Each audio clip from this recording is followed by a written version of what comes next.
காதல் மோகினி.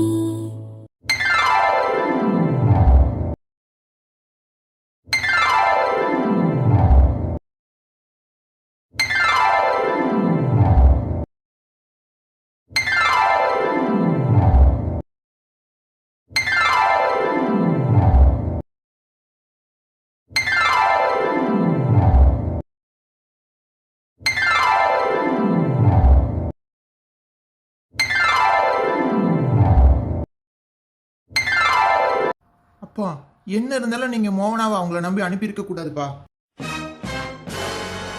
இங்க என்ன நடக்குது? டேய் ஆதவா, எதுக்கு அப்பாவை எழுத்து எழுத்து பேசிட்டு இருக்க? வெளியில வரைக்கும் உன்னோட சத்தம் கேக்குது. அப்படி என்னதான் பிரச்சனை? டேய், உனக்கு விஷயம் தெரியுமா தெரியாதாடா? என்ன விஷயம்? அப்படி என்னதான் ஆச்சு? ஏன் அவங்க எல்லாரும் மூஞ்சியும் ஒரே ஒரு மாதிரி இருக்கு? டேய் அகரா, நம்ம மோகனாவை நம்ம மாமங்காரன் வந்து கூட்டிட்டு போயிட்டானா? டேய் என்னடா வளர்ற? அவளோட மாமனே நான் தானே. இப்பதானே வந்திருக்கேன். வேற யார் அவளை கூட்டிட்டு போனது? அது அது வந்து இல்ல, அவதான் யாருமே இல்லாத பொண்ணுன்னு சொன்னாலே. இருந்த ஒரு மாமனும் எங்கேயோ போயிட்டுதாவும் அவர் என்ன மாதிரி இருப்பாருன்னு அடிக்கடி சொல்லுவா. அதான் அப்படி சொல்லிட்டேன். டேய் அகரா, நல்லா சமாளிக்கிற. டேய் நீ வேற, அந்த புள்ள எனக்கு யாருமே இல்லைன்னு பொய் சொல்லியிருக்கு. அது எம்புட்டு பெரிய குடும்பத்தை சேர்ந்த புள்ள தெரியுமா? அந்த ஊருக்கே கிட்டத்தட்ட ராணி மாதிரி. என்னப்பா சொல்ற? நிஜமாவா? அட ஆமாப்பா. ஆனா அந்த மோகனா புள்ள முகமே சரியில்லை. அவங்கள பார்த்ததும் தலைய குனிஞ்ச புள்ள வீட்டை விட்டு வெளியேற வரைக்கும் நிமிர்ந்து ஒருத்தர் முகத்தை பார்க்கலையே. ஒரு மாதிரி சங்கட்டமா தான் இருந்துச்சு. அது பேசினது கூட யாரோ சொல்லி கொடுத்து பேசின மாதிரி தான்ப்பா இருந்துச்சு. சரிப்பா, இவ்ளோ நடந்திருக்கு, அப்புறம் எதுக்கு மோகனாவை அவங்க கூட அனுப்பணும்? நம்ம வர்ற வரைக்குமாச்சும் வெயிட் பண்ணிருக்கலாம்ல. டேய், நாங்களும் மறைமுகமாவோ நேரடியாவோ அந்த பொண்ணுகிட்ட என்னென்னவோ கேட்டு பார்த்துட்டோம். வா ஏ திறக்கல. எங்க மாமா கூட போறேன் போறேன்னு அதே வார்த்தையை தான் சொன்னுச்சு. அதுக்கு மேல எந்த உரிமையில நாங்க அதை இருக்க வைக்க முடியும்? என்ன உரிமையா? அப்பா, அந்த பிள்ளைக்கும் அகரனுக்கும். டேய் வாய மூடு. அதான் அவ போயிட்டால. அவ குடும்பத்தை பார்த்ததும் மாமா கூட தான் போவேன்னு கிளம்பிட்டால. இனி அவளை பத்தி யாரும் எதுவுமே இங்க பேசக்கூடாது, நினைக்கவும் கூடாது. வந்தா போனா அவ்வளவுதான். இதோட முடிச்சுடுங்க. தேவையில்லாம அப்பா கிட்டயோ சித்தப்பா கிட்டயோ 2 பேரும் கத்திட்டு இருந்தீங்க, கொன்று வேண்டாம், போங்க. டேய் அது இல்லடா ஆகரா.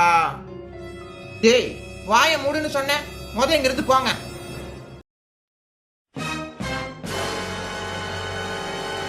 என்ன இவன் இவ்வளவு சோகமா போறான்? அந்த பொண்ணை இவனுக்கு ரொம்ப பிடிச்சிருக்குமோ? விசாரிப்போம். அண்ணி, என்ன நீ இப்படி ஆயிப்பிடிச்சே? அதாண்டி எனக்கும் தெரியல. அகரம் இவ்வளோ மனசொடிஞ்சு போவான்னு நானுமே எதிர்பார்க்கல. இதுக்கு தான் அந்த பிள்ளைய எப்படியாச்சும் இருக்க வைக்கலாம், அகரம் வர வரைக்கும் இருக்கட்டும்னு சொன்னேன். யாராச்சும் கேட்டீங்களா? சரிடி விடு, ஆனது ஆயிப்போச்சு. இனி மேற்கொண்டு என்ன நடக்குதுன்னு அகரம் தான் சொல்லணும். சரி வாங்கக்கா, போய் தூங்குவோம்.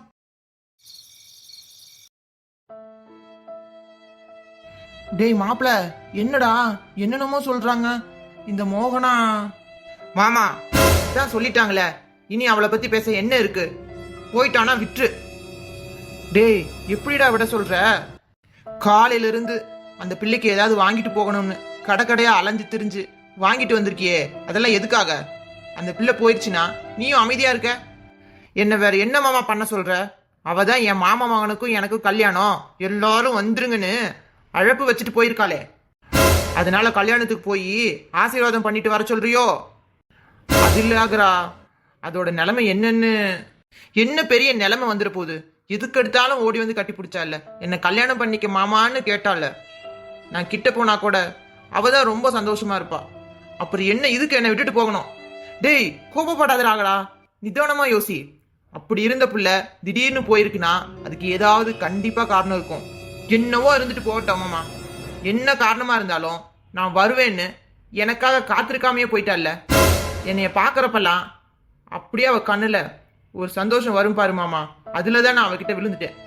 எந்த பொண்ணை பார்த்தாலும் மனசு கண்ணை மட்டும்தான் பார்க்க சொல்லும். ஆனா இவளை மட்டும்தான் மாமா கண்டமேனிக்கு பார்க்க சொல்லுச்சு. அவ கிட்ட வந்தாலே எனக்குள்ள அப்படி ஒரு சந்தோஷம். ஒவ்வொரு தடவையும் அவளை பார்க்கும்போது எனக்கானவன்னு என் மனசு சொல்லிக்கிட்டே இருந்துச்சு. ஆரம்பத்துல ஆசையில தான் இப்படி தோணுதுன்னு நினைச்சேன். ஆனா நாளாக தான் அது ஒரு காதல் அப்படின்னு ஃபீல் பண்ணேன். அதை உணர வச்சதும் அவதான் மாமா. அவளும் என்கிட்ட அப்படித்தானே இருந்தா. எங்கிருந்து வந்தானுங்க இந்த திடீர் மாமா மகள்லாம்? டேய், அவங்க எல்லாம் ஏற்கனவே இருக்கணுங்க தானடா. ஏதோ ஒரு பிரச்சனையில அந்த பிள்ளை வீட்டை விட்டு வந்திருக்கு. தன்னை காப்பாத்திக்கிருக்கு யாருமே இல்லைன்னு போய் சொல்லியிருக்கு. இப்பவும் யாரையோ காப்பாத்ததான் உண்மையை சொல்லிட்டு அவங்களோட போயிருக்குன்னு நினைக்க ஆகுறா. கண்டிப்பா மோகனா முழு மனசோட இந்த முடிவை எடுத்திருக்காது. நீ சொன்னியே உன்னை பார்க்கும் போதெல்லாம் அது கண்ணில் காதல் வரும்னு. அதை நீ மட்டும் பார்க்கல, நாங்கள் எல்லாரும் தான் பார்த்துருக்கோம். இந்த குடும்பத்தில் ஒருத்தியா இருந்த பிள்ளை அவங்க கூப்பிட்டதும் போயிருக்குன்னா ஏதாவது கண்டிப்பாக பிரச்சனையா இருக்கும் ஆகுறா. மாமா, என்ன பிரச்சனையா இருந்தா என்ன? யார் வந்து கூப்பிட்டாலும் என் புருஷன் வெளியே போயிருக்கான், அவன் வர்ற வரைக்கும் நான் வரமாட்டேன்னு தைரியமா சொல்ல வேண்டியது தானே. என் மேல நம்பிக்கை இல்லாம தானே போயிட்டா. அவனுங்க மிரட்டியே இருந்தாலும் எத்தனை பிரச்சனை வந்தாலும் மாமா பாத்துக்குவாருன்னு தைரியமா நான் உங்களோட வர முடியாதுன்னு அவங்க கிட்ட சொல்லியிருக்கணும்ல. எனக்கு தான் அவ இல்லைங்கிறது வலிக்குது போல. அவளுக்கு அப்படி தோணலை போல மாமா, அதான் போயிட்டா. டேய் அகரா, இப்போ கூட நீ வந்து பாத்துக்குவேங்கிற நம்பிக்கையில கூட போயிருக்கலாம்லடா. கொஞ்சம் யோசிடா. அதையே தான் மாமா நாங்களும் சொல்றோம். மோகனாவுக்கு ஏதோ பிரச்சனை, அதான் அந்த புள்ள ஊரு வீடு எல்லாம் எங்க இருக்குன்னு தெரியுது இல்ல. நேரா எல்லாரும் கிளம்பி போகலாம். நம்மளை பார்த்தா அது மனசுல என்ன இருக்கோ அதையெல்லாம் கொட்டிப்பிடும். டேய், கொட்டி என்ன ஆக போகுது? எப்ப என் மேலையும் இந்த குடும்பத்து மேலேயும் நம்பிக்கை இல்லாம அவங்க கூட போனாலோ அப்பவே எல்லாமே முடிஞ்சிருச்சு. அவ பயந்து இருந்தாலும் அவளுக்கு உறுதுணையா நம்ம இருக்கோம்னு நம்பாம போயிட்டா. அப்படியே போட்டோம், விட்டுருங்க. எப்படி அகரா விட சொல்ற? மாமா விடு, அவனே பயங்கர கோபத்துல இருக்கான். இப்ப நம்ம என்ன பேசினாலும் அவன் மண்டையில ஏறாது. உனக்கே தெரியுமே, அவனுக்கு கோபம் வந்தா என்ன பண்றோம் என்ன செய்யறோன்னு புரியாது இல்ல. நாளைக்கு 6ஆம் வந்து உட்காந்து பேசிக்கலாம். டேய் பசுபதி அண்ணே, என்னண்ணே இந்த நேரத்துல வந்திருக்க? என்னடா பசுபதி, உனக்கு தூக்கம் வரலையா? நடுராத்திரி ஆயிருச்சே. ஆமாண்ணே, இன்னைக்கு நம்ம வீட்டுல நடந்த சம்பவம் எதுவுமே சரியில்லை. அதான் தூக்கம் வராம ஒரு மாதிரி இருக்கு.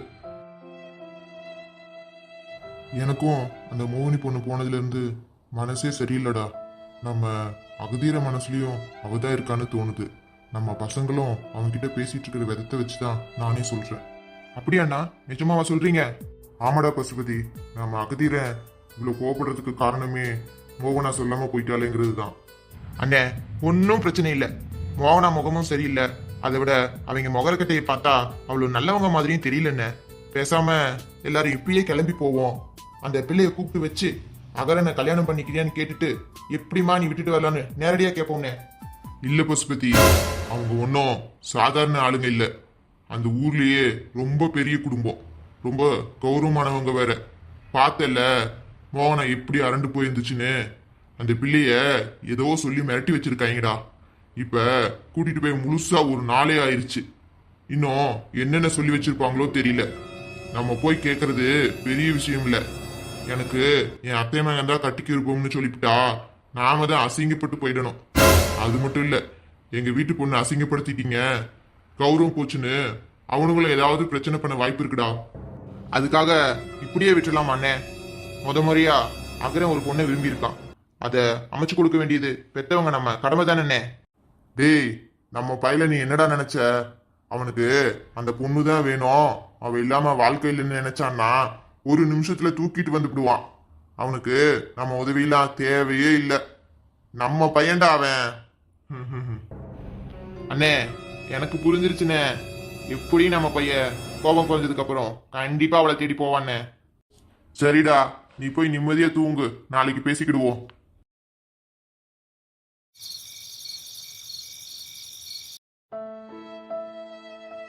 கடவுளே, இப்போ நான் என்ன பண்ணுவேன்? அங்கே யார்கிட்டையும் எதுவும் உண்மையே சொல்லவும் முடியலை. இங்கே அத்தம்மா விட்டு இருக்கவும் முடியல. நாளைக்கு காலையில் வரைக்கும் ஏன் இந்த வீரா மாமா கையால் என் கழுத்தில் தாலி ஏறுற வரைக்கும் எனக்கு கொஞ்சம் நேரம் இருக்குது. அதுக்குள்ளே அகர மாமா வந்து என்னை கண்டிப்பாக காப்பாற்றிடுவாருன்னு நினைக்கிறேன். எப்படியாச்சும் இந்த ஒரு ராத்திரியை மட்டும் கடந்து போயிடணும் கடவுளே. ஏய் மோகினி குட்டி, என்னடி நான் வந்து கூப்பிட்ட உடனே ஏதோ பேய பார்த்த மாதிரி பயப்படுற? அவ்வளோ பயமோ?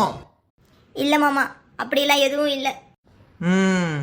ஏய், இந்த ட்ரெஸ்ஸை கலட்டி போடுன்னு காலையிலேருந்து சொல்கிறேன், எதுக்கு கலட்ட மாட்டேங்கிற? ஏன் அவங்க 4 பேர்ல ஒருத்தன் வாங்கி கொடுத்ததா? ஐயோ இல்லை மாமா, ஏன் மாமா இப்படி தப்பு தப்பாக பேசுகிறீங்க? இனி இந்த ட்ரெஸ்க்கு இன்னைக்கு வேலையே இல்லை. அப்புறம் எதுக்கு இது? வேணாம் மாமா, கிட்ட வராதீங்க, எனக்கு ரொம்ப பயமாக இருக்கு. ஐயையோ, யாராவது வாங்கல. உன்கிட்ட வரும்போதெல்லாம் எவனாவது வந்து களைச்சு விட்டுறான். இருடி வரேன்.